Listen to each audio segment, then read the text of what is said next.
Hari-hari kembali ke sekolah. Memang puas hati shopping dekat hari-hari ni tau.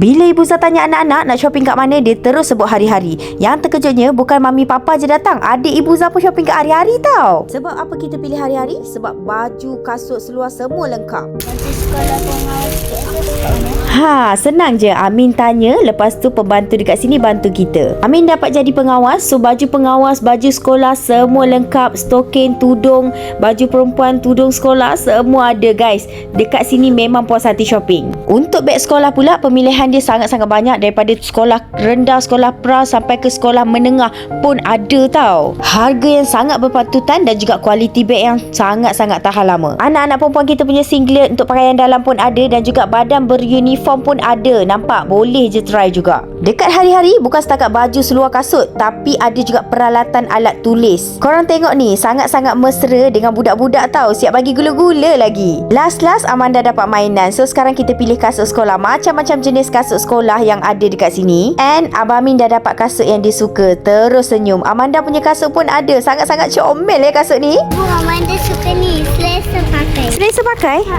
Oh, yang macam ni. Okey, nah Amanda ambil yang ni, Amanda punya. Seronok pula bila anak kata dia selesa and dia suka. Yang ni baju tadika kemas. Tengoklah anak buah Ibu Zah ni. Segak bergaya, lengkap semua ada. Memang puas hati shopping dekat hari-hari kembali ke sekolah. Jom kita ramai-ramai shopping baju sekolah anak dekat hari-hari.